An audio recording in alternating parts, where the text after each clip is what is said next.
là où s'arrête la main de l'homme, commence celle de Dieu. Dans la présence de Dieu. Les 4 dimensions de la consécration. Alléluia. Pour que tu puisses retenir cela, tu vas répéter après moi. Les 4 dimensions de la consécration. Les 4 dimensions de la consécration. Ok. Nous plongeons nos regards dans le livre de 2 Rois, le chapitre 2. Le texte est long et nous irons au fur et à mesure. Et je vais demander à quelqu'un de rester scotché à sa Bible pour la lecture. Parce que j'aime décortiquer la parole de Dieu, progresser de verset en verset, afin qu'on puisse saisir, appréhender, consommer de cette parole-là en vue de notre bénédiction. Alors, Père de Dieu, je parle des 4 dimensions de la consécration. Et ce matin, Dieu veut toucher quelqu'un, Dieu veut bénir quelqu'un. Celui qui me dit Amen, j'évolue avec lui. Bien-aimé, j'aime les amens parce que Amen veut dire que cela soit ainsi. Alléluia. Donc donne-moi un Amen pour que je sache que tu es présent ce matin. La Bible déclare que Dieu va appeler Élie. Élie, prophète de l'Éternel. Et Dieu demande à Élie d'aller et de donner l'onction à quelqu'un que Dieu a choisi. Et cet homme, c'est Élisée. Quelqu'un me suit très bien. Alors la Bible déclare que lorsque Élie rencontre Élisée, Élie jette sa dévotion sur Élisée. Et Élie demande à Élisée de le suivre. Mais en fait, c'est dans le but que Élisée reçoit l'onction qui est sur la vie d'Élie. Alléluia. Bien que tu es là ce matin, tu veux obtenir des choses. Il y a des choses que tu ne peux recevoir sans la marche. Alléluia. La Bible déclare que lorsque Élie est en contact avec Élisée, Élie ne donne pas immédiatement l'onction. Élie ne donne pas immédiatement l'exaucement. Mais Élie dit à Élisée, marche avec moi. Marche avec moi. La Bible dit, le jour, on prit un aveugle et ils envoient un aveugle à Jésus. Et la parole de Dieu m'enseigne qu'il pria Jésus de lui poser la main sur les yeux afin qu'il retrouve la vue. Mais la Bible dit, Jésus le prit par la main et le fit sortir du village. Les gens disent Jésus, impose-lui les mains afin qu'il soit guéri. Lorsque nous venons dans la maison de Dieu, nous avons souvent nos idées, nous avons nos techniques, nous avons nos pensées. Oh, moi je vais là, il faut qu'on fasse l'huile sur moi. Moi je vais là, il faut qu'on me touche. Moi je vais là, il faut qu'on me salue. Mais bien, pour recevoir de Dieu, il faut laisser l'Éternel faire avec toi ce qu'il a envie de faire. C'est lorsque tu laisses Dieu le faire que Dieu va le faire. Il y a des personnes dont la guérison est instantanée. Il y a des personnes dont Jésus touche et sur le champ reçoit la guérison. Mais la Bible dit qu'il prit l'aveugle par la main. Il y a des cas où Dieu ne touche pas la maladie, ne touche pas le mal, ne touche pas la plaie, mais Dieu te prend par la main parce que Dieu veut cheminer avec toi. Quelqu'un ne m'a pas dit Amen. Dieu te prend par la main parce qu'il veut marcher avec toi. La Bible dit, il prit la main de l'aveugle et il marche avec l'aveugle jusqu'à ce qu'il sorte du village. Alléluia. Oh, je le vois arriver à la piscine de Bethesda. Il trouve un malade qui est là et lui dit, veux tu es guéri. L'homme lui dit, je n'ai personne pour me jeter dans l'eau lorsque l'eau est agitée. Mais Jésus lui dit, prends ton lit et marche. Prends le marche. Aussitôt, l'homme se leva, l'homme se redressa. La Bible dit, un jour il enseignait dans le temple et il a vu une femme qui était courbée pendant des années. Il met fin à son serment, touche la femme et elle se redresse. Mais cet aveugle, Jésus ne le touche pas à l'endroit où le mal est logé. Mais Jésus le saisit par la main et Jésus chemine avec lui. Bien que tu peux être comme cet aveugle, tu peux que ne vois pas son miracle. Je t'aime qui ne voit pas sa grâce. Je t'aime qui ne voit pas sa guérison. Et tu dis, Seigneur, je veux que mon miracle soit instantané. Et Dieu dit, non, s'il te plaît, marchons ensemble. Parce que j'ai des choses à t'enseigner. Marchons ensemble. Parce que j'ai des choses à te montrer. Alléluia. La Bible dit, il lui impose les mains. Il lui demande s'il voit quelque chose. L'homme dit, je vois des hommes, mais je les vois comme des arbres qui marchent. Wow. C'est la première fois dans la Bible où une touchée de Jésus apparemment ne suffit pas pour guérir quelqu'un. C'est la première fois dans le ministère de Jésus, une touchée de Jésus n'est pas suffisante pour guérir quelqu'un. Mais bien, à la vérité, il y a une révélation qui est derrière cette action. La Bible dit, il touche l'aveugle et lui pose la question de savoir, est-ce qu'il voit quelque chose? Est-ce qu'il voit quelque chose? L'aveugle dit, je vois des hommes, mais je les vois comme des arbres. Alléluia. Il lui pose à nouveau la main. Et la Bible dit, l'aveugle regarda fixement et vit tout nettement. Quelqu'un me suit. Et vit tout nettement. En fait, quand Jésus touche cet aveugle, la première chose, ce n'est pas l'ouverture de ses yeux physiques. Mais la première touche, ce sont ces yeux spirituels que Jésus ouvre. Alléluia. La première touche, ce ne sont pas ses yeux physiques, mais ce sont ses yeux spirituels que Jésus ouvre. Et Jésus lui dit, vois-tu quelque chose? Cette question, on peut même la poser à quelqu'un qui voit. Vois-tu quelque chose? Il dit, je vois des hommes, mais ces hommes-là, je les vois comme des arbres qui marchent. Je les vois comme des arbres qui marchent. Alors, le Seigneur permet à ce homme-là de comprendre la nature de sa cécité, la nature de son problème, la nature de ses difficultés. Lui amène à comprendre que sa cécité n'est pas naturelle, mais sa cécité est bonne spirituelle. Parce que ceux qui voient comme l'arbre sont à la vérité des personnes étant à l'origine, à la base de la situation qu'ils vivent. Et la Bible déclare que Jésus lui pose la main à nouveau. Et cette fois-ci, ce sont ses yeux physiques qui s'ouvrent. Qu'est-ce que Jésus lui dit? La Bible dit, il le renvoya dans sa maison en lui disant, n'entre pas dans le village. Il le renvoya dans sa maison. Si le monsieur habitait au 32, il lui dit, retourne dans ta maison, mais n'entre pas au 32.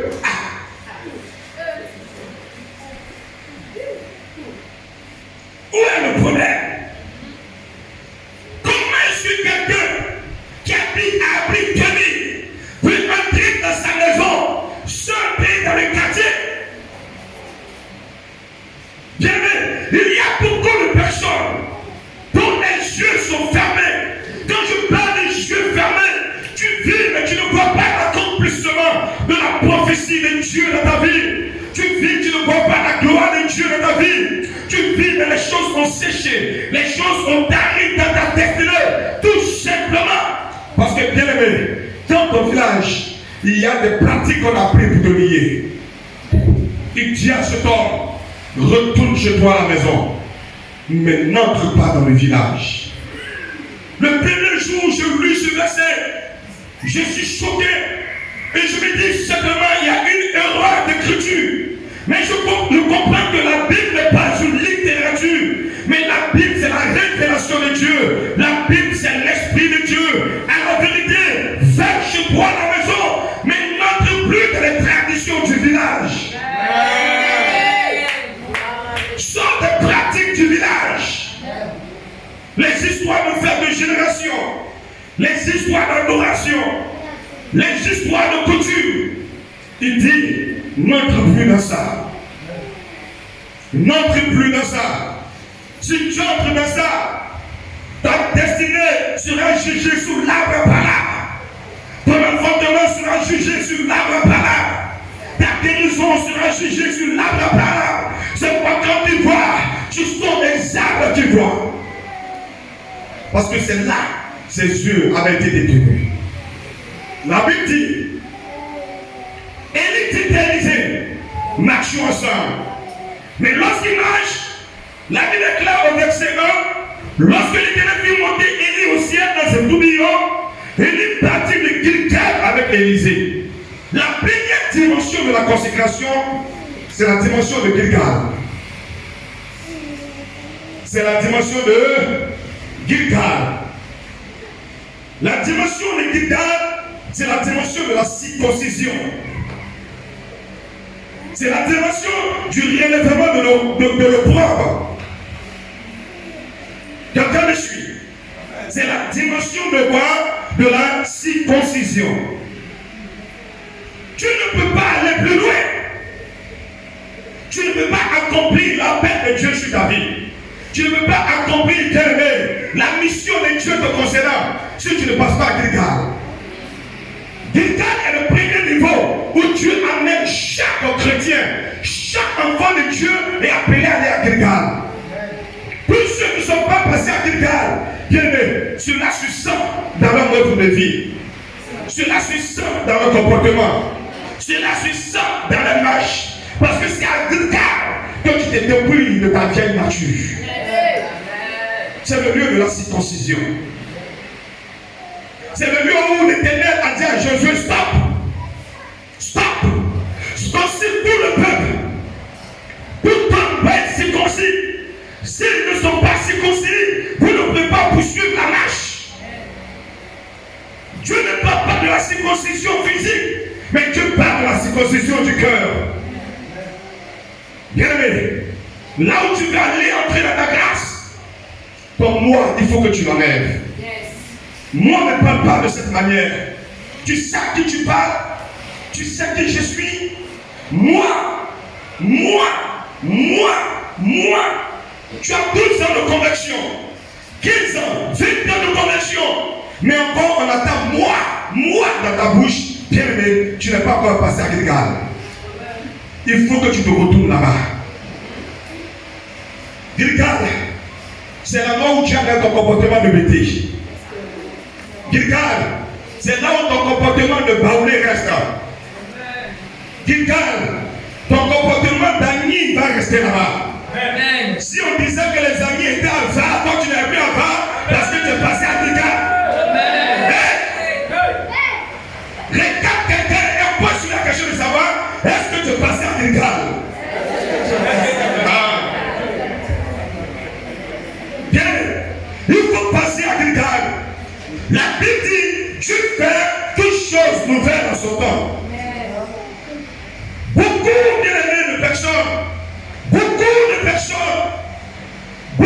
personnes sont bloquées, coincées au même niveau, sont regardées dans un élan spirituel.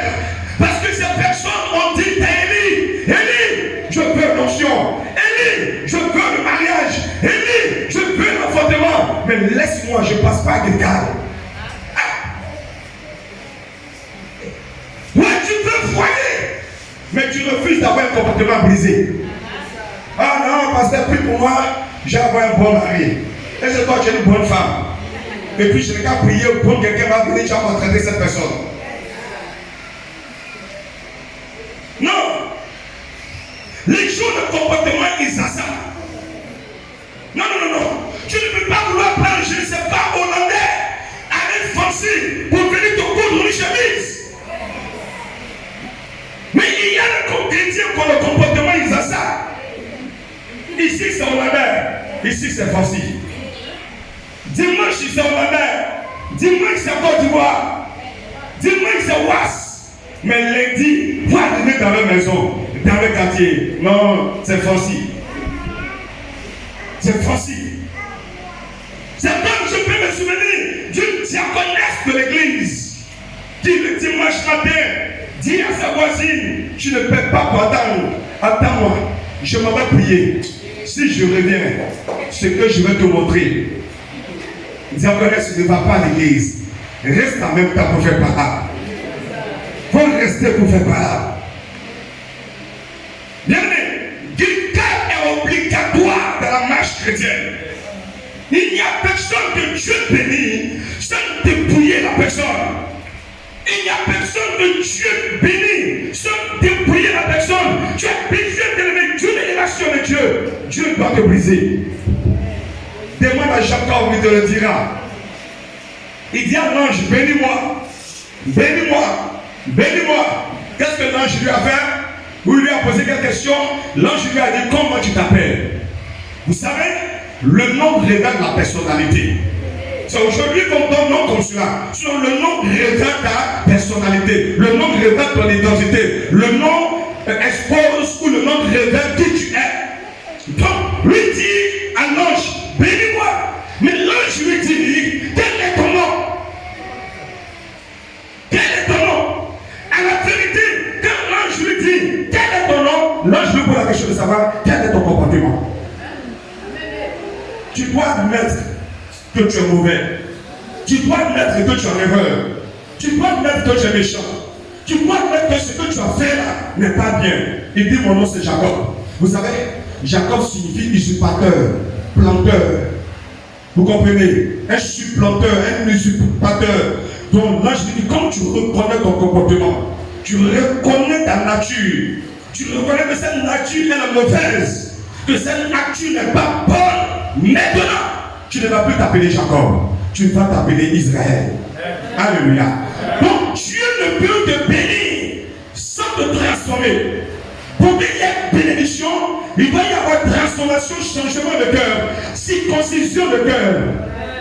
C'est pourquoi, bien aimé, Gilgal est l'endroit propice. Les gens veulent être élevés.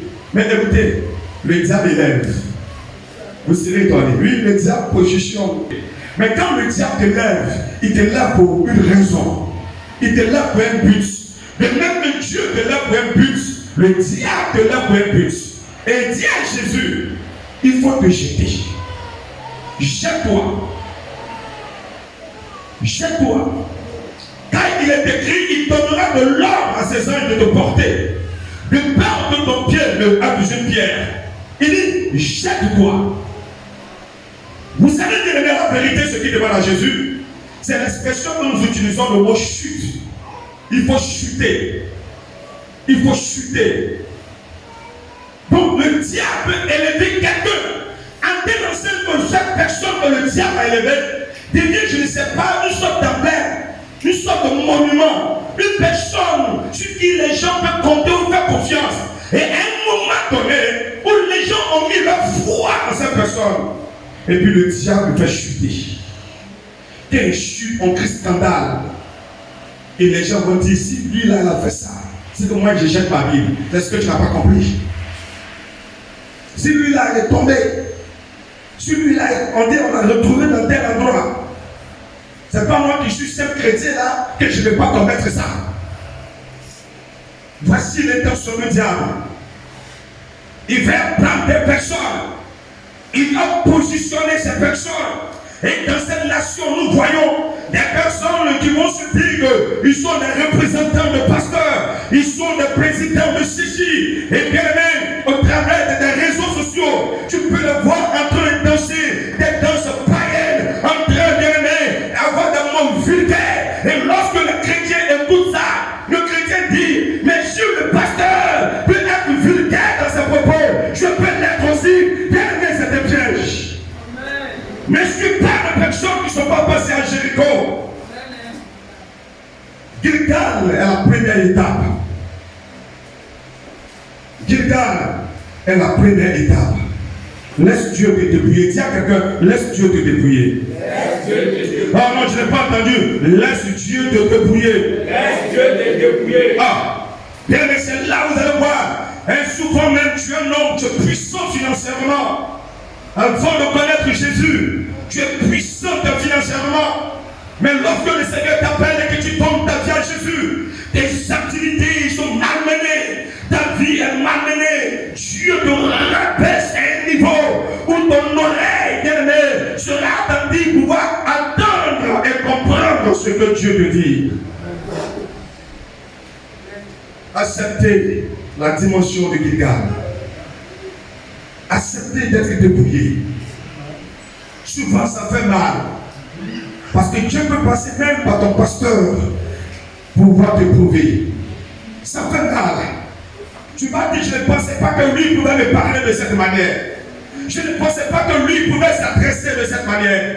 Lorsque Dieu veut te déshabiller, Dieu veut retirer ton moi, Dieu veut retirer ton comportement du monde, Dieu veut retirer ta nature du monde, le Seigneur va te faire passer à Gilgal. Tu vas traverser un certain nombre de situations au point où, bien aimé, plus petit que toi peut t'insulter.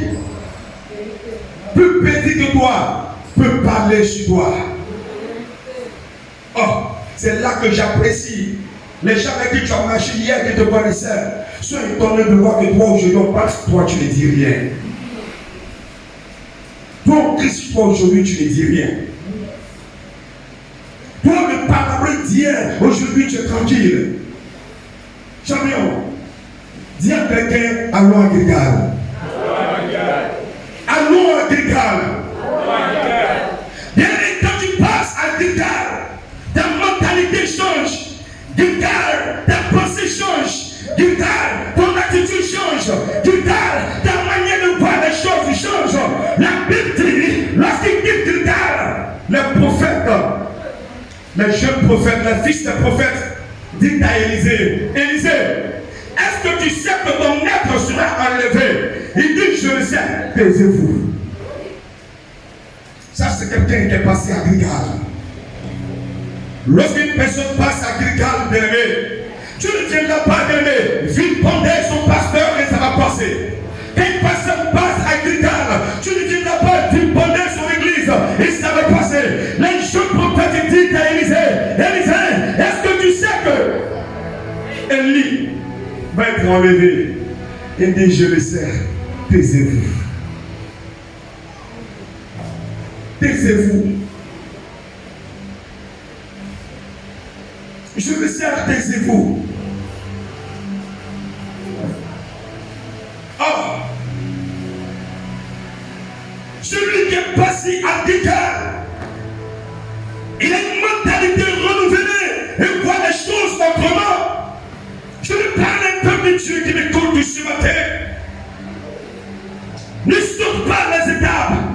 Ne coupe pas de l'aimer. Accepte de marcher avec Dieu. Accepte. Tu recherches quelque chose venant de Dieu. Une bouche de l'Éternel. Une visitation de l'Éternel. Oh, accepte la dimension de Gilgal. Oh, tu perds ta fierté.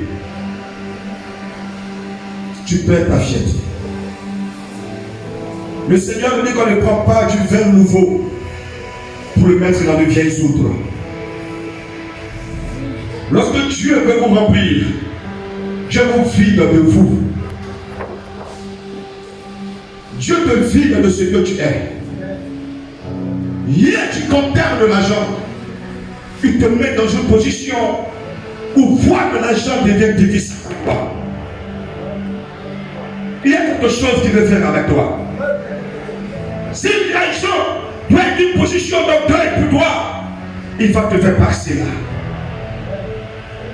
J'insiste sur cette dimension parce que c'est une dimension que beaucoup de chrétiens fuient.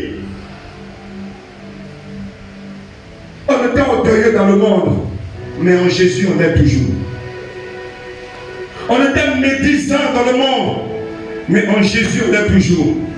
On était palabreux dans le monde, mais à l'église on l'est toujours. C'est parce que, bien aimé, nous avons refusé l'étape de Gilgal. Dieu voulait le louer avec Moïse. Mais à un moment donné, Moïse n'avait pas compris qu'il était important pour lui de passer à Gilgal. La Bible dit que Dieu a décidé de tuer Moïse. Sa femme Séphora aura la révélation. Elle prend son enfant, elle circoncise l'enfant, elle jette le pupitre sur son mari et elle dit, Dieu pour moi est le pour de sang. La Bible dit ainsi, la main de l'Éternel se retira. Est-ce que je parle un peu de ce matin? Est-ce que tu arrives à me servir ce matin? Après Gilgal, tu vas à la deuxième dimension. La dimension de Bethel. Après Gilgal, la deuxième dimension c'est Bethel. La Bible dit, Élie dit à Élisée, reste ici. Reste ici. Car Dieu m'a envoyé à Bethel. Élisée dit non. Moi, je refuse de me limiter à la première dimension. Mais je vais poursuivre la marche avec toi. Et la Bible dit, dans cette marche-là, ils arrivent à Bethel. Bethel signifie maison de Dieu. Alléluia. Bethel signifie maison de Dieu. Bethel, c'est le lieu où on passe de la sanctification à la consécration. Alléluia. Se sanctifier, c'est se séparer du péché. Ça, c'est qu'il garde. Se consacrer, c'est se séparer du péché et être utile à Dieu. Je reprends pour toi. Se sanctifier, c'est se séparer du péché. Se sanctifier, c'est se séparer du péché. Mais se consacrer, c'est se séparer du péché et être utile à Dieu. Tu peux dire je me sanctifie. Tu peux te sanctifier, mais ne pas être utile pour Dieu. Tu peux te sanctifier, mais Dieu peut ne pas compter sur toi. Oh, l'Éternel dit, qui enverrai-je? Esaïe dit, me voici, envoie-moi. Tu as besoin de compter sur toi. Dieu ne veut pas seulement que la sanctification, mais Dieu veut la consécration. Dieu veut que tu ne te sépares du monde, mais que tu sois utile à son œuvre. C'est à Bethel qu'on apprend comment prier. C'est à Bethel qu'on apprend à payer la dîme. C'est à Bethel qu'on apprend à faire ses offrandes. Bethel est la maison de Dieu. Écoutez, la Bible dit dans l'une Actes des apôtres, Dieu ajoutait à l'église ceux qui étaient convertis. Alléluia. Dieu faisait voir, ajouter à l'église ceux qui étaient convertis. Donc, on ne dit pas à l'église d'être converti. On est converti pour être ajouté à l'église. Parce que l'église est un corps saint et non un corps mixte. Aujourd'hui, l'église est devenue un corps mixte. Il y a chrétiens et puis il y a païens. Et puis tout ça, on dit c'est sont les chrétiens. Même quand un a commis un grave péché, on dit non, c'est un chrétien. Non, c'est pas un chrétien. C'est un ramassis au milieu des Hébreux. C'est un ramassis au milieu des Hébreux. Dieu ajoute à l'église ceux qui se convertissaient. L'église est un corps saint. L'église est la maison de Dieu. L'église est l'épouse de Jésus-Christ. L'église, bien-aimée, est l'alliance de l'Éternel. Et bien-aimé, l'état de Bethel, c'est l'état où tu acceptes de venir au programme de l'église. C'est l'état où tu acceptes, bien-aimé, de venir au programme de l'église. Le culte du soir, tu n'es pas là. Le programme, bien-aimé, spécial, tu n'es pas là. Les jours d'adoration ne te voient pas. Mais alors, est-ce que tu es à Bethel ou est-ce que tu n'es pas à Bethel? Est-ce que tu es à Bethel? C'est à Bethel que tu apprends les rudiments. C'est à Bethel que tu mets en application. C'est à Bethel que tu mets en application la parole de l'Éternel. Bethel fait de toi, bien-aimé, une personne qui évangélise. Bethel fait de toi une personne qui adore Dieu. Bethel fait de toi une personne qui sert l'Éternel. Car Josué dit, moi et ma maison, nous servirons l'Éternel.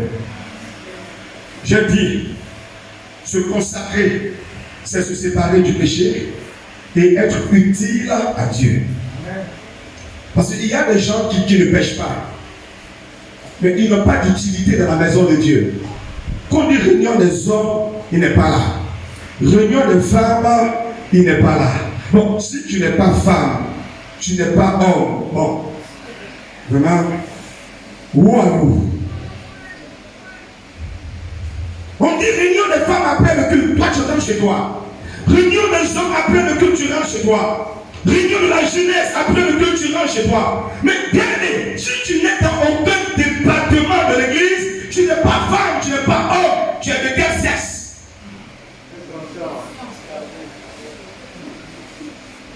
C'est l'affaire là qui est là. Tu as un comportement insensat. Tu es dans un modèle qu'on appelle Django Tawatawa.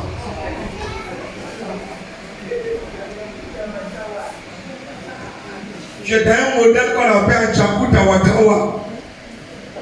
Bien aimé, dis à quelqu'un, demeure à Bethel. Demeure à Bethel. L'Éternel dit à Jacob, Dieu dit à Jacob, il dit Jacob, monte à Bethel. Pourquoi? Parce que Jacob avait fait une promesse à l'Éternel.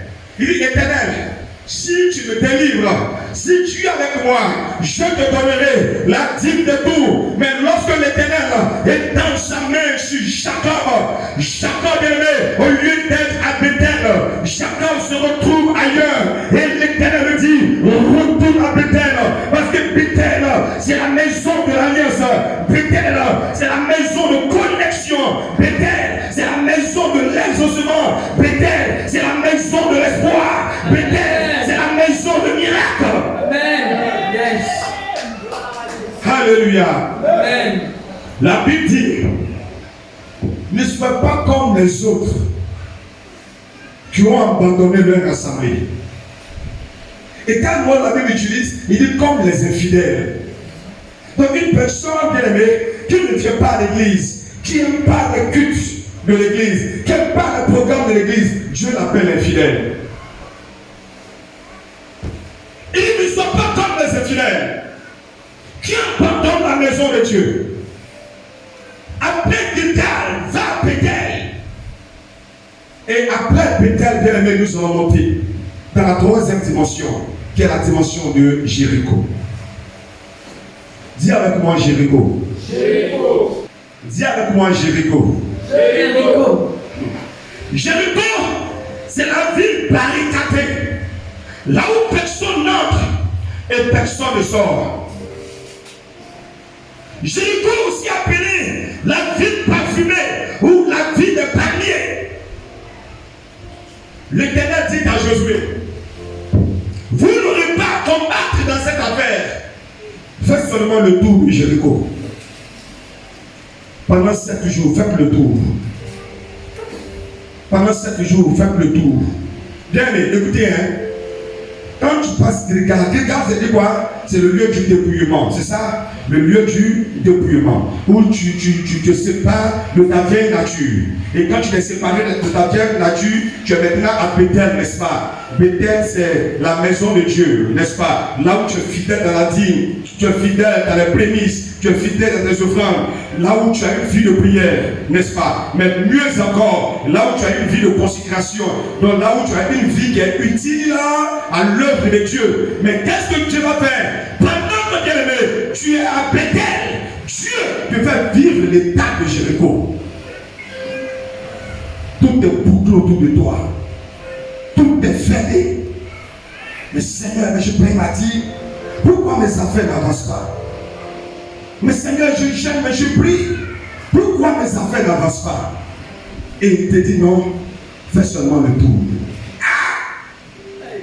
On a tourné combien de fois dans cette affaire?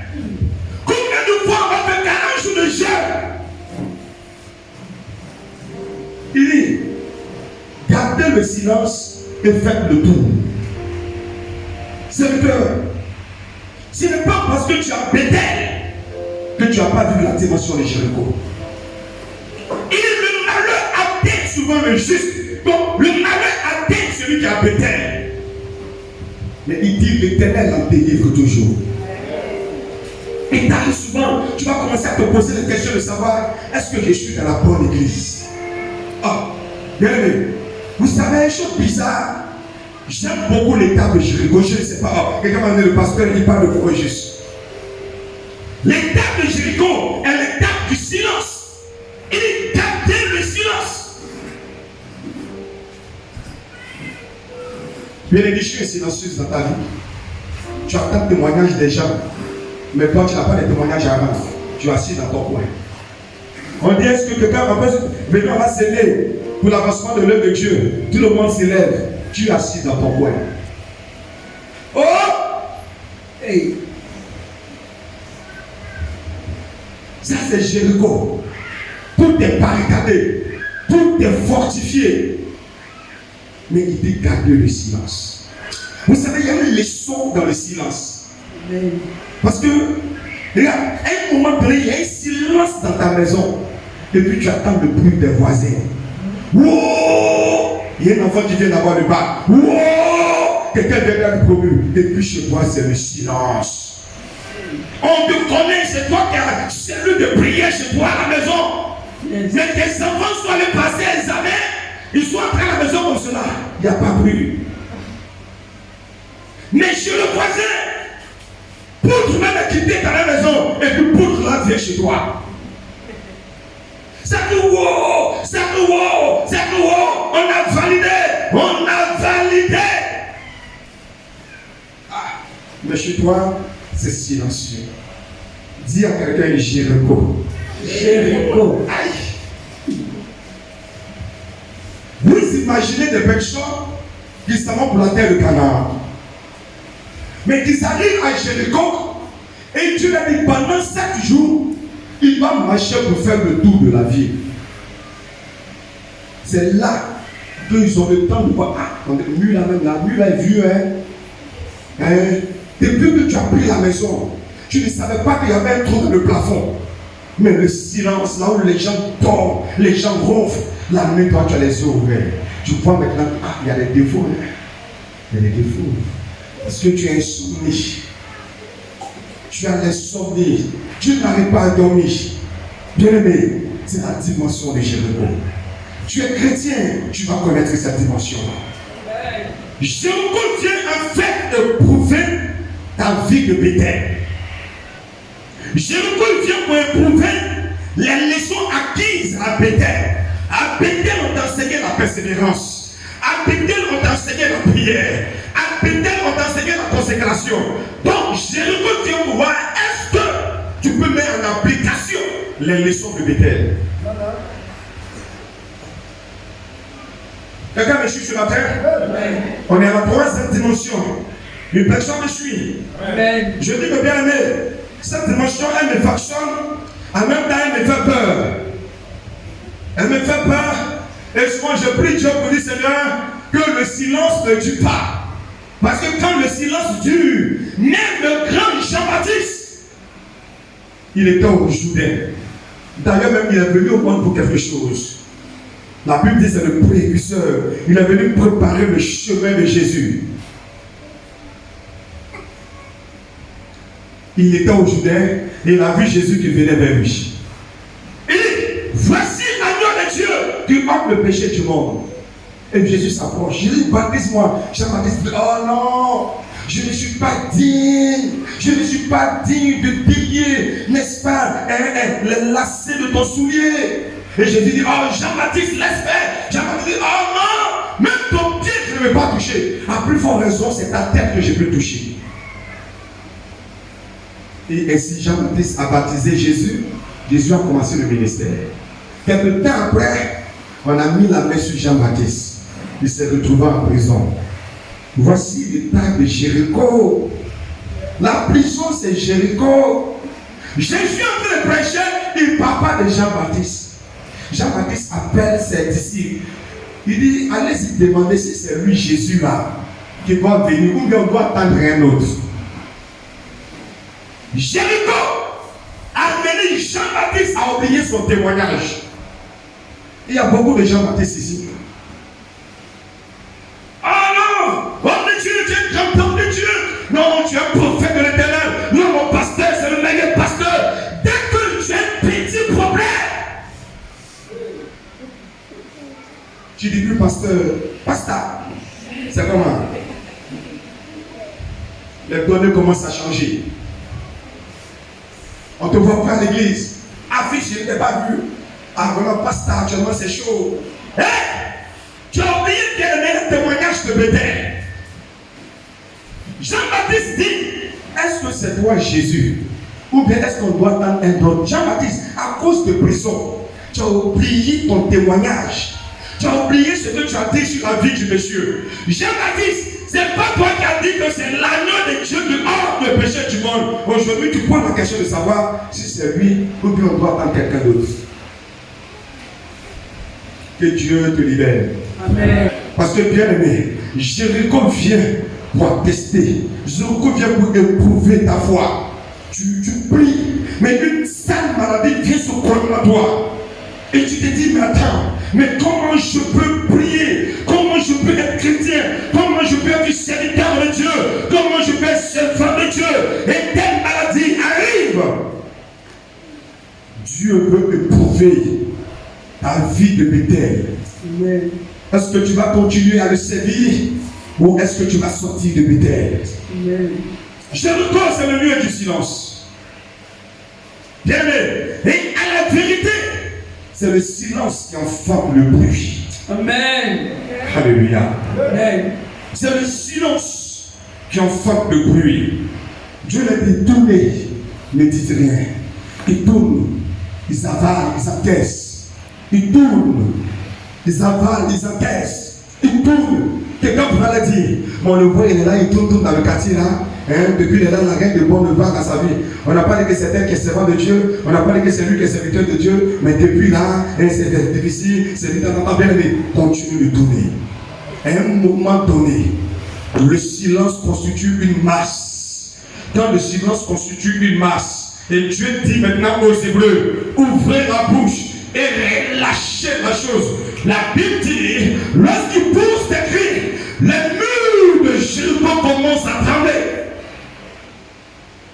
Les murs tremblent parce que le bruit qui est sorti de la bouche des Hébreux a fait disparaître le mur de Jéricho. Amen. Alléluia. Amen. Bien-aimé, le silence enfonce un miracle. La Bible dit que Anne a prié jusqu'à ce qu'un jour Anne est montée dans la dimension des bobos.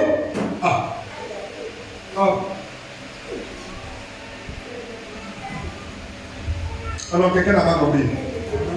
Vous dites Anne est devenue bobo. Anne est devenue bobo. La Bible dit Anne prie, Anne prie, Anne prie, Anne prie. Et à un moment donné, Anne ne peut plus. Et puis c'est comme ça. L'homme de Dieu observe ses lèvres. Il n'entend pas de son. Anne a changé de dimension. Anne a compris qu'elle était à Bethel. Mais elle avait besoin de la dimension de Jéricho, qui est la dimension du silence de Dieu. Alléluia. Et la Bible dit, l'homme de Dieu dit à Anne, fais passer ton vin. Elle dit non. Ta servante n'est pas ivre.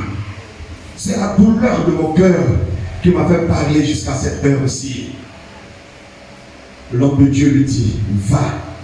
L'Éternel t'a exaucé. La Bible dit, elle partit. Elle mangea et son visage ne fut plus jamais le même. Amen. L'année qui suit, Anne se présente à Bethel avec un enfant en main qu'on appelle Samuel. Amen. Alléluia. Amen. Alléluia. Amen. Mais bien aimé, avant cette période, Pélina la mortifiait. Pélina se moquait d'elle. Pélina la critiquait. Oh Anne, où est ton enfant? Arrête d'envoyer mon enfant à la boutique. Anne, mais ton Dieu il est où? Mais Anne, ton Dieu il est où? Et la Bible dit que Anne ne faisait que pleurer. Au lieu de prier, Anne ne faisait que pleurer. Alors Elkanah, son époux vient et Elkanah dit à Anne, oh chérie Coco, arrête de pleurer. Est-ce que je ne vaux pas mieux pour toi que 10 enfants? Mais Anne dit, le chagrin qui est dans mon cœur est assez immense. Et Anne continue à pleurer. Wow. Ça c'est le chapitre 1 de 1 Samuel.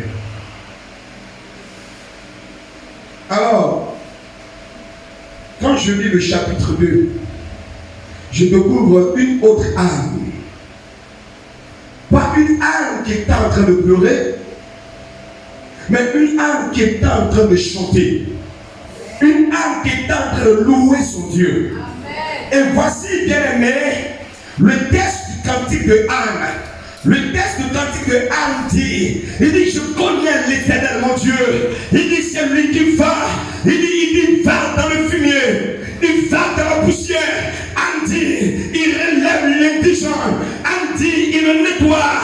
Anne dit, il l'essuie. Et Anne dit, il établit au milieu des grands. Anne peut parler ici parce que Anne a connu bien-aimé l'ignominie. Anne a connu le désespoir. Alors Anne sait que l'Éternel est celui qui peut se rabaisser de la poussière, pour le mépriser, pour le rejeter, pour l'abandonner et le relever.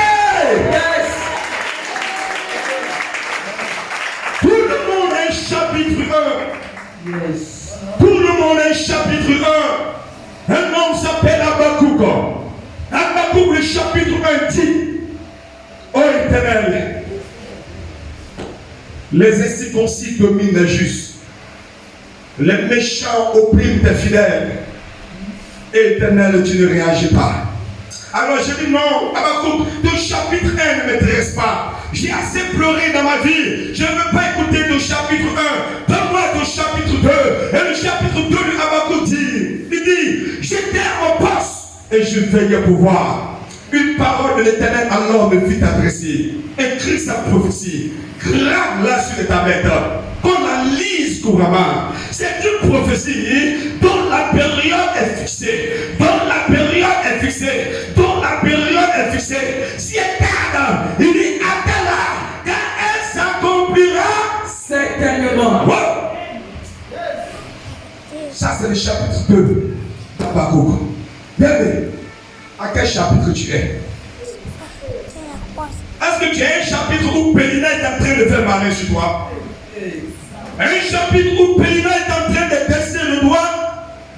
Dis à quelqu'un, Jéricho n'est pas éternel. Amen. Jéricho n'est pas éternel. Jéricho n'est pas éternel. Le mur de Jéricho va s'écrouler. Yes. Je dis à quelqu'un, le mur va s'écrouler. Amen.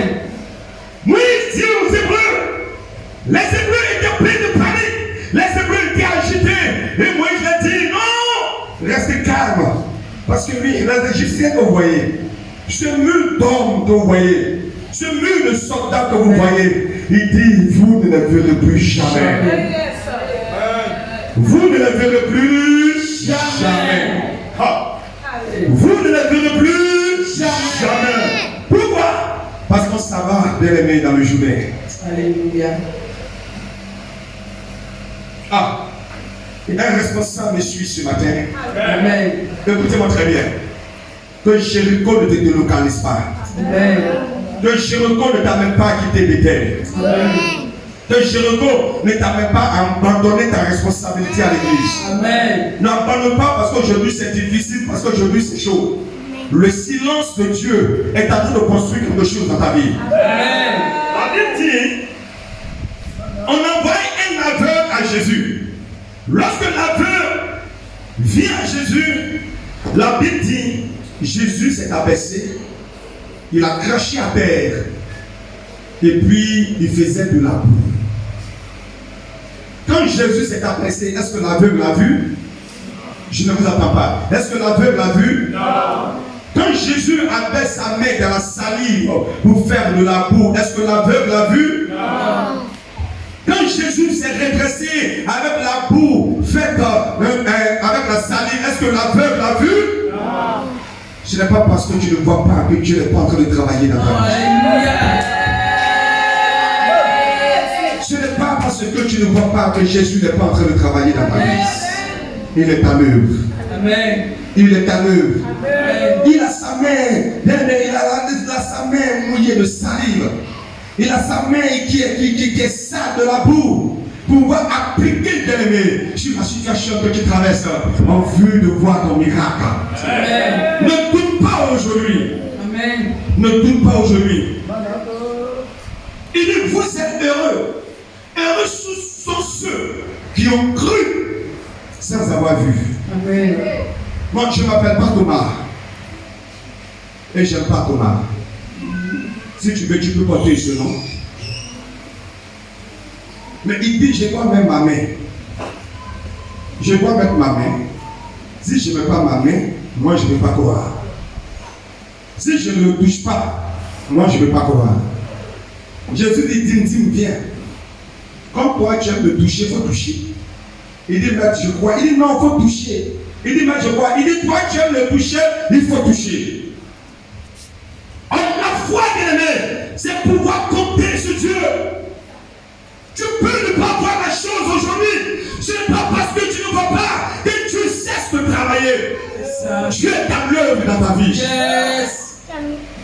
Dieu est à l'œuvre dans ta vie. Vous savez, bien-aimé, il y a un homme qui se plaignait. Il se plaignait tellement. Son nom, c'est Jérémie. Dieu l'appelle pour lui, Jérémie, viens. Et vous savez, il dit, Jérémie, accompagne-moi. J'aime Dieu parce qu'il aime marcher avec ses serviteurs. Et qu'est-ce qu'ils font? Ils vont dans la maison du potier. Et il dit, Jérémie, regarde, qu'est-ce que le potier fait? Et Jérémie dit, le potier est en train de fabriquer des pots. Il est en train de fabriquer des vases. Il manie de l'argile et il fabrique les vases. Dieu dit à Jérémie, continue à regarder. Et Jérémie dit, lorsqu'un pot ne le plaît pas, ou un pot n'est pas son goût, il brise le pot et puis il reprend le pot. Alléluia. Et vous savez ce que l'Éternel dit à Jérémie? Ne puis-je pas agir ainsi envers vous, maison d'Israël? Il dit, car je suis le potier excellent. Je suis en train de te fabriquer. Je suis en train de fabriquer ta destinée. Je suis en train de façonner ta vie. Quand souvent ça ne répond pas à mon goût, je vais briser. Tu vas tomber, mais je vais te reprendre. Ça ne répond pas à mon goût, je vais casser, mais je vais te reprendre. Un jour, quelqu'un m'a vu. Il dit, pasteur, j'ai l'expression que tu as brisé. J'ai l'expression que tu n'as plus le moral. J'ai l'expression que tu ne prêches plus comme avant. On dirait, pasteur, tu as confronté à des problèmes. Je lui ai dit, non, je suis de l'argile entre les mains du potier. Yes. Aussi longtemps qu'il n'a pas encore obtenu le pot qu'il veut. Je ne suis pas le pot qu'on donne aux enfants pour s'amuser. Yes. Il y a des pots, bien aimés, que même le maître de la maison ne mange pas dedans. Même le maître de la maison n'utilise pas. Même la maîtresse des lieux n'utilise pas. Le jour où on reçoit une invitée de marque, on reçoit quelqu'un de distingué, le pot qu'on a réservé. Est-ce que tu sais que je suis ce pot-là? On t'a cherché ce pot. Il y a des assiettes que ton argent a achetées. Mais toi-même là, tu ne manges pas dedans. Les cuillères que tu as achetées. Mais quand les enfants, tu vas dire non. Ça on ne touche pas. Tu réserves ça à des personnes exceptionnelles. Pour obtenir de telles choses, ce n'est pas facile. Ça met du temps. Dieu prend son temps. Mais bien aimé, allons plus vite pour terminer. Allons rapidement, 10 minutes, à la 4e dimension qui est le Jourdain. Alléluia. Dis avec moi Jourdain. Dis avec moi Jourdain. Wow. C'est dans le Jourdain que le grand Aman a été purifié. Jésus a été baptisé dans le Jourdain.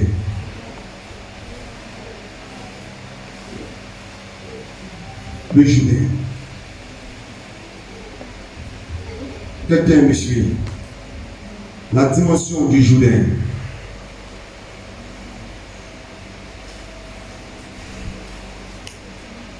La Bible parle de l'eau vive. La Bible parle de la parole de Dieu aussi. La Bible parle du Saint-Esprit. La dimension du Jourdain est la dimension de la réception. Je peux terminer, bien aimé. La Bible dit lorsqu'ils arrivent au Jourdain, Élie dit à Élisée, demande-moi ce que tu veux et je te donnerai. Il a fini avec Gilgal. Il est passé à Bethel. Il a connu Jéricho. Il est dans le Jourdain, dans la dimension du Saint-Esprit, dans la dimension de la plénitude. Il est dans le Jourdain. Et là où il est maintenant, on lui pose la question de savoir qu'est-ce que tu veux recevoir. Il dit, je veux une double portion de ton onction. Bien, écoutez-moi très bien. Je vais vous parler à ton âme et m'arrêter. L'homme de Dieu me dit, ce que tu me demandes est difficile. Mais si tu me vois pendant que je suis en train d'être enlevé, cela t'arrivera. Sinon, cela ne t'arrivera pas.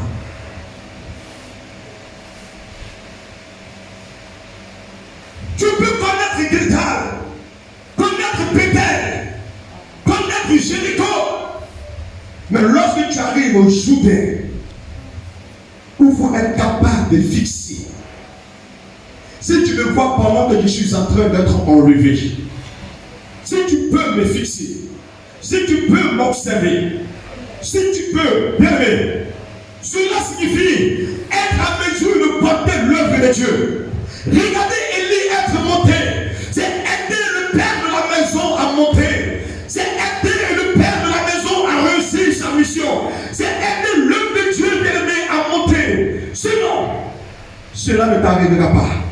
Amen. La Bible déclare que le manteau que Élie portait était le symbole de l'onction. C'était le symbole de ce que Élisée recherchait. Mais quand Élie montait avec le manteau. Quand Élie montait, il n'a pas donné le manteau à Élisée.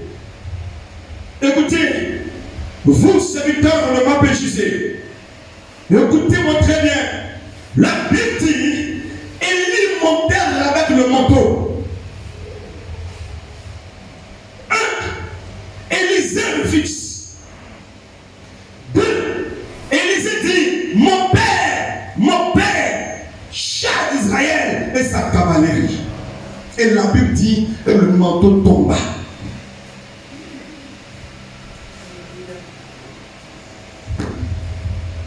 Écoutez-moi très bien, serviteurs et servants de Dieu de la marque ici. Il ne dit pas mon prophète. Il ne dit pas mon pasteur. Mais il dit mon père. Pourquoi? Parce qu'un serviteur n'hérite pas. C'est un fils qui hérite. Aussi longtemps que tu vois un Élie, un prophète et non un père, tu ne peux recevoir l'onction qui est dans sa vie. Amen. Il n'a pas dit mon prophète. Mais il a dit mon père. C'est qu'il a dit mon père que le manteau s'est détaché de lui. Bien aimé, as-tu l'attitude d'un fils? Est-ce que tu as le caractère d'une fille? Ou est-ce que tu as le caractère d'un égal? Là où tout le monde est supérieur, il n'y a jamais eu d'onction. Dans une église où tout le monde est supérieur, tout le monde est principal, tout le monde est bishop, tout le monde est archevêque, l'onction ne peut jamais couler. Amen. Pour qu'il y ait réception, il faut qu'il y ait un supérieur et un inférieur. Amen. La main qui donne est au-dessus et celle qui reçoit est en dessous. Imaginez-vous que la main qui donne et la main qui reçoit sont au même niveau. Ah, il y a un problème. Il y a un problème. Il y a des gens qui sont dans l'église mais qui sont des patrons. Ils sont dans l'église mais ils sont des chefs. Ils sont dans l'église mais ils sont des commandants. Quand ils viennent, là au niveau t'asseoir, non. Mais la personne qui joue au service d'ordre là a reçu l'ordre du pasteur pour faire installer les gens. Désobéir à cette personne, c'est déshonorer le pasteur. Bien aimé, nous avons le comportement. Même malgré qu'on a connu Gilgal, on a connu Bethel, on a connu Jéricho, nous sommes aujourd'hui là où on doit recevoir. On a souvent des comportements qui nous disqualifient. On a des chaises où nos noms sont déjà écrits dessus. Il faut encore. C'est l'heure du culte. On a eu la grâce d'être là avant tout le monde. Mais les chaises ne sont pas encore placées. Comme ce n'est pas nous qui plaçons les chaises là, donc on en a une seule chaise et puis on a assis. Le reste là, ce n'est pas notre affaire. Dans les champs. Attends, viens, viens. Mais attends. Tu as un comportement à Djabou Tawatawa. Yes.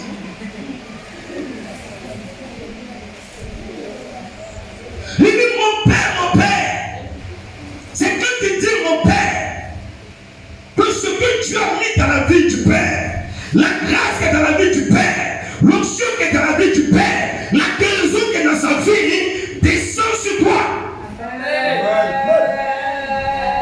La Bible dit, lorsque le manteau est tombé, voici ce qu'Élisée fait. Élisée s'abaisse, il déchire lui son manteau à lui. Il déchire pour lui d'abord et prend maintenant le manteau d'Élisée. Nous voulons recevoir de Dieu, mais est-ce qu'on accepte de déchirer pour nous? Déchire ta connaissance, déchire ce que tu sais. Parce que non, quand j'étais dans notre église là, tu vois là, j'étais le responsable de temps. Tu as dit, ah, viens un bateau, il y a des capitaines. Tu n'as pas avoir d'affaire de mariage, on donne donc caler à 2 personnes. Mais quand ça va vous payer le loyer, ce n'est pas 2 personnes qui payent le loyer. Il ne faut pas vendre pour vous gain. Il déchire pour lui. Déchire ce que tu sais. Humilie-toi. Et puis tu vas recevoir. Humilie-toi. Et puis tu vas te bénir. Humilie-toi. Et puis Dieu va te lever. Tu as ce cœur, bien aimé le Fils. Il n'y a pas une bénédiction qui peut t'échapper. Un serviteur, quand on dit serviteur, souvent le mot est gros. Tu vas prendre le mot servante. Un domestique. Puis entrer dans ta chambre, conjugal, comme cela, sans taper à la porte. Mais il faut demander à tes enfants.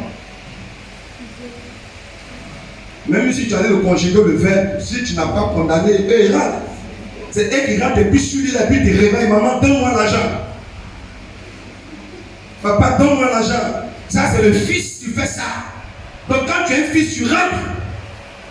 Là où le domestique, mais la domestique n'entre pas. Souvent vous êtes à la porte, la grâce vous dépasse. Parce que vous n'avez pas encore le cœur des enfants. Vous n'avez pas encore le cœur des enfants.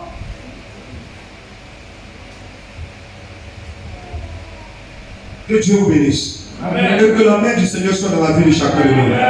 Je suis arrivé à l'heure du message, on va se tenir debout. Juste un sujet de prière, je vais m'arrêter là. Je crois que j'ai déjà prié pour vous dans le message. J'ai déjà prié. Si tu cherches que je te pose encore les mains, c'est que toi tu as foi agricale. Tous ceux qui sont agricales, ils peuvent venir devant pour j'ai poser les mains. Mais si toi tu es dans le journée, il faut changer ton langage. Dis papa, c'est pas un gros mot, Dieu va te bénir. Il n'y a pas d'âge. Quand Dieu établit un père sur vous, c'est en vue de vos bénédictions. Tu vas répéter, Seigneur Jésus, étends ta grâce sur ma vie. Dès ce matin, donne-moi la grâce. Donne-moi la grâce d'accomplir la quatrième dimension. Et de voir à la personne du serviteur de Dieu un père pour ma vie, un père pour ma foi, un père pour ma réussite. Ce matin, Père éternel, donne-moi de changer d'attitude, de changer de caractère. Au nom de Jésus. La main de Dieu se repose sur ta vie. La main de Dieu se repose sur ta destinée. Tout ce qui était bloqué à ta vie, tout ce qui était bloqué à ton élévation, soit débloqué, soit ôté, soit détruit, soit brisé. Ce matin, recevez la grâce de Dieu, recevez la faveur de Dieu, recevez la touche de Dieu, recevez la bénédiction de Dieu. Que la main de l'Éternel touche quelqu'un, que la main de l'Éternel touche quelqu'un, que la main de l'Éternel touche quelqu'un. Toutes tes possibilités dans ta vie deviennent possibles, deviennent possibles. Au nom de Jésus, lève simplement les deux mains et garde le silence. Lève simplement les deux mains et garde le silence. Or, nous sommes dans le Jourdain. Nous sommes à l'heure de la réception. Nous sommes à l'heure de la réception, à l'heure de la touche de Dieu. Au nom de Jésus, un vent nouveau souffle sur toi. Une grâce de Dieu te plonge. Une grâce exceptionnelle te plonge dans la dimension de l'exaucement. Dans la dimension de l'exaucement. Dans la dimension de l'exaucement. Touche! Saint-Esprit de Dieu. Il y a un vent nouveau, une grâce de Dieu. Une grâce de Dieu. Une puissance de Dieu qui touche vos vies. De là où vous êtes arrêtés, ce que tu demandais à l'Éternel pendant longtemps, ce que ton cœur recherchait, Dieu envoie cela avec toi maintenant. Dieu envoie cela avec toi maintenant. On reçoit maintenant. Reçois au nom de Jésus. Reçois au nom de Jésus. Reçois au nom de Jésus. Reçois au nom de Jésus. Reçois au nom de Jésus. Reçois au nom de Jésus. Reçois au nom de Jésus. Reçois au nom de Jésus. Touche! Un temps de grâce et de fraîcheur. Un temps de grâce et de fraîcheur. Un temps de grâce et de fraîcheur. Un temps de grâce et de fraîcheur. Toute chaleur dans ta vie. Toute chaleur dans ta vie. Caractérisée par des difficultés. La main de l'Éternel qui vient avec toi.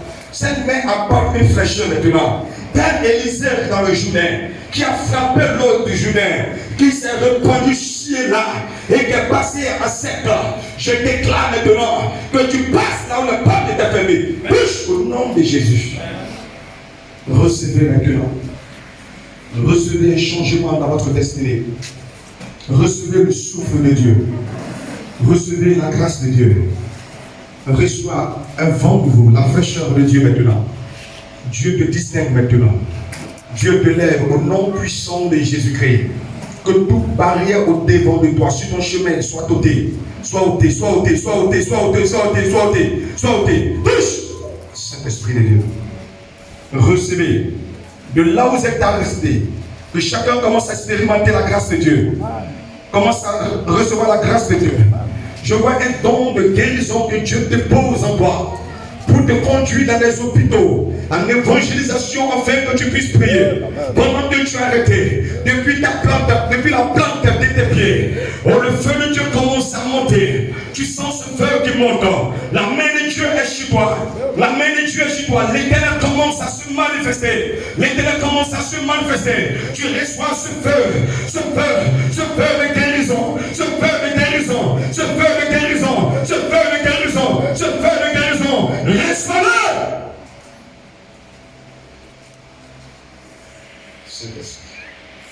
Reçois-le. Descendez là. Touche. La force de Dieu et la puissance de Dieu est sur ta vie. Va évangéliser. Va. Passe la main. Dieu va utiliser ta main comme un instrument. Ta main comme un instrument. Ta main comme un instrument. Ta main comme un instrument. Ta main comme un instrument. Ta main comme un instrument. Ta main comme un instrument. Ta main comme un instrument. Ta main comme un instrument. Ta main comme un instrument. Dieu utilise ta main comme un instrument. Reçois maintenant ce feu.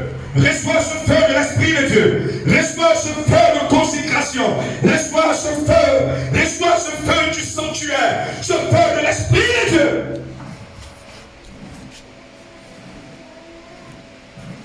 Dieu est en train de distinguer des personnes.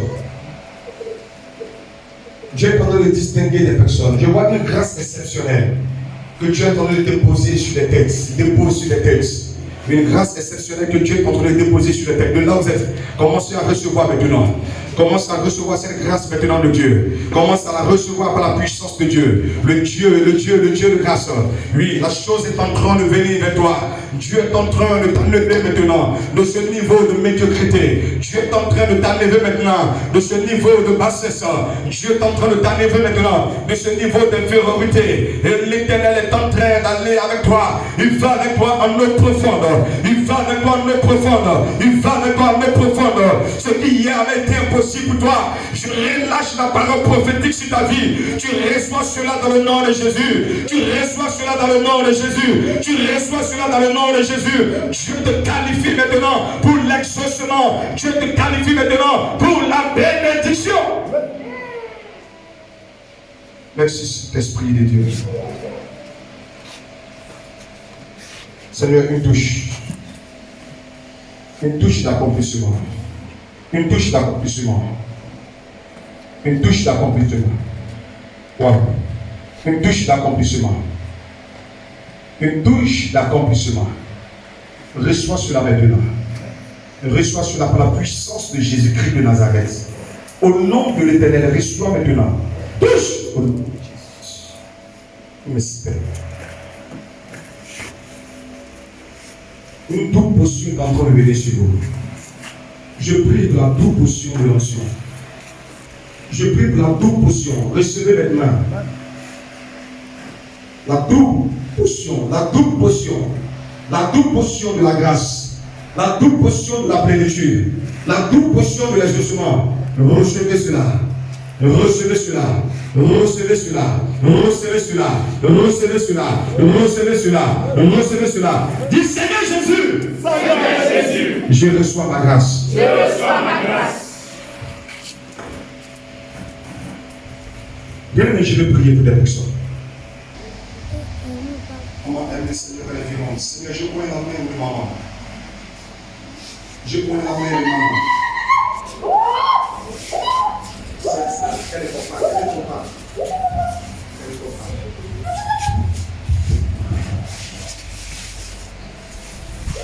Reçois.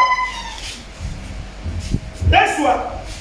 Seigneur, ta grâce dans cette nuit. Ta grâce. Ta grâce dans cette nuit. Seigneur, ta grâce.